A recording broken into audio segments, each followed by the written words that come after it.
Billions of dollars, decades of work, and almost nothing to show for it. Some projects were doomed by location, others by politics, and some just defied common sense. These are 8 of the biggest construction failures in modern history. From stadiums, no one fills to cities no one lives in, each one cost more and delivered less than the last. Starting at number 8, deep in the Amazon rainforest, Brazil built a $250 million arena for a party that lasted 4 games. 8th place goes to Arena da Amazonia, a $250 million to $300 million stadium dropped in the heart of the Amazon for just 4 World Cup matches. After the final whistle, the stands rarely see more than 3,000 fans, and a local 5th-tier team struggles to fill even a fraction of the 44,000 seats.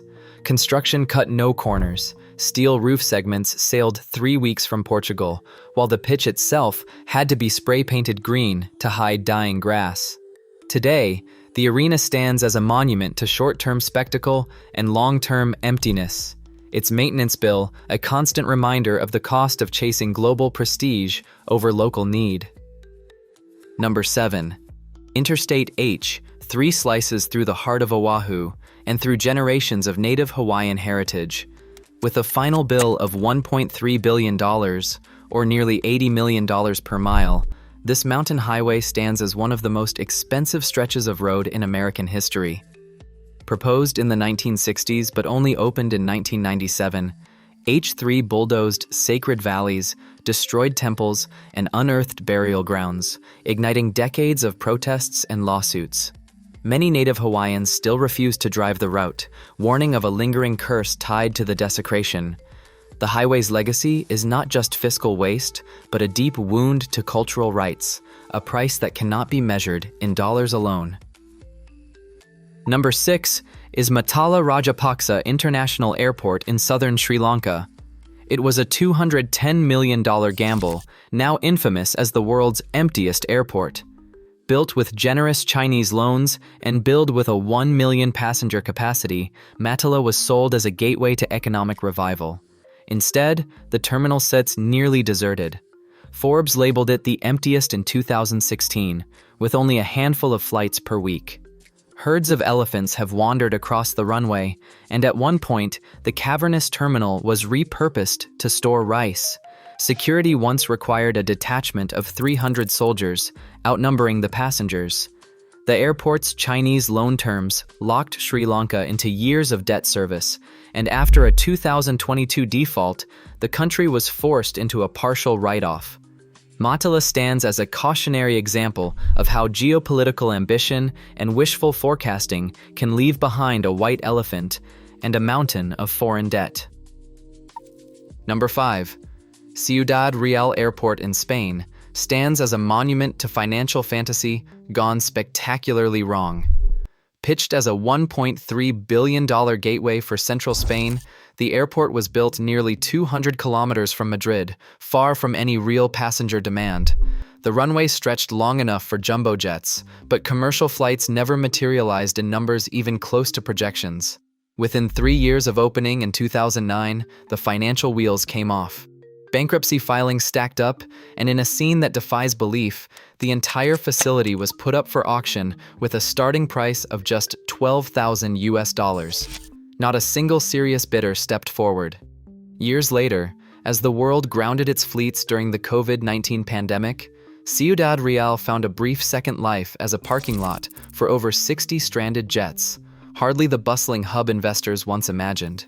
In the end, this airport's legacy is a fire sale price tag and a lesson in the dangers of over-optimism and market-blind ambition.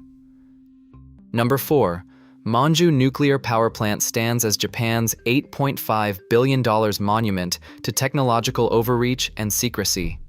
Built to usher in a new era of fast breeder reactors, Monju's actual contribution to the power grid adds up to just about 1 hour of usable electricity. The first disaster struck in December 1995 when a sodium coolant leak triggered a fire that shut the facility almost immediately. Instead of transparency, plant executives doctored surveillance footage, sparking a national scandal and eroding public trust. The troubles did not end there. In 2010, a 3-ton refueling device plummeted into the reactor core, forcing a year-long retrieval operation and another round of safety investigations. Despite the colossal investment, Monju never entered commercial operation. Now the plant faces a $2.6 billion decommissioning bill, with cleanup and dismantling scheduled to stretch until 2047. For Japanese taxpayers, Monju's legacy is a cautionary tale of ambition gone awry, delivering almost no energy, but decades of cost and controversy.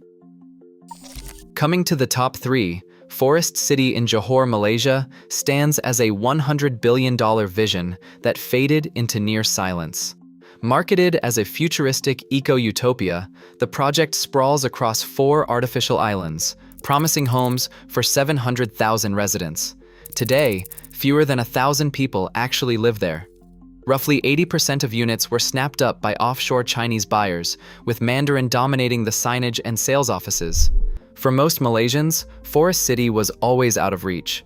Average unit prices came in at 10 times the national median salary. The green branding masked a much harsher reality. Coastal wetlands were bulldozed to make way for endless towers, erasing habitats in the name of speculative urbanism. The result is a ghost city. Its empty towers and deserted streets, a stark contrast to the glossy marketing. With billions of dollars spent and little genuine community, Forest City reveals the cost of chasing foreign investment while ignoring social and environmental realities.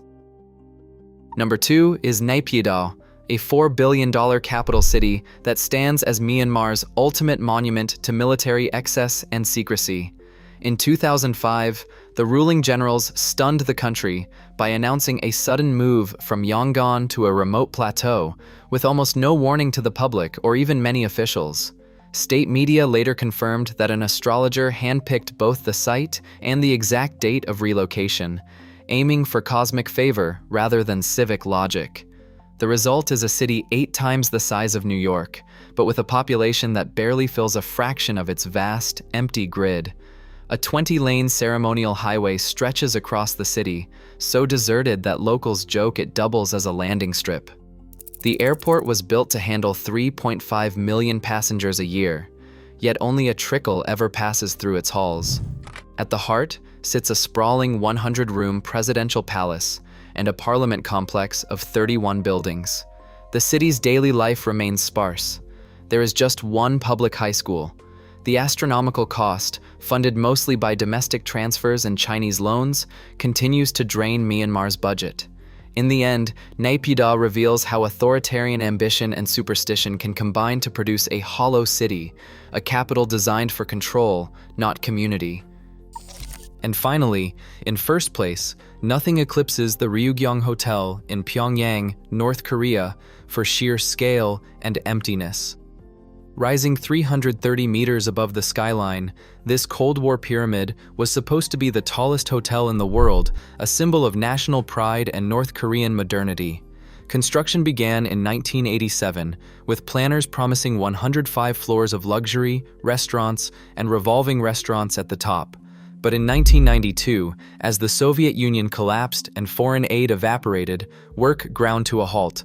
For 16 years, the Ryugyong stood as a hollow concrete shell, its raw, unfinished structure looming over a city that could barely keep the lights on. No windows, no guests, no purpose, just a monument to ambition outpacing reality. The story did not end there. In 2008, Egypt's Orascom Group, lured by a mobile phone contract, stepped in to wrap the hotel in a gleaming glass curtain wall and install thousands of LED lights. The transformation was cosmetic. Behind the dazzling facade, the interior remained unfinished and uninhabited. Official tours occasionally show off the lobby, but the vast majority of rooms have never hosted a single guest. Even today, the Ryugyong remains closed to the public, with only rumors of partial use for government offices or telecom equipment. At an estimated cost of over $4 billion, the hotel has generated almost no revenue, and its opportunity cost is measured in decades of lost investment for a struggling economy. No other mega-project on this list combines such monumental ambition, geopolitical fallout, and lasting emptiness. The Ryugyong Hotel stands not just as a failed building, but as a cautionary monument to the dangers of building for prestige rather than purpose, a skyscraper-sized reminder that propaganda cannot fill empty rooms. Across all 8 mega projects, one pattern stands out. Ambition, unchecked by reality, breeds monumental waste. Billions vanished, chasing prestige, not purpose. These empty landmarks warn us, when power ignores practicality, the cost isn't just money, it's trust, land, and the future itself. Thanks for watching. Share your thoughts below.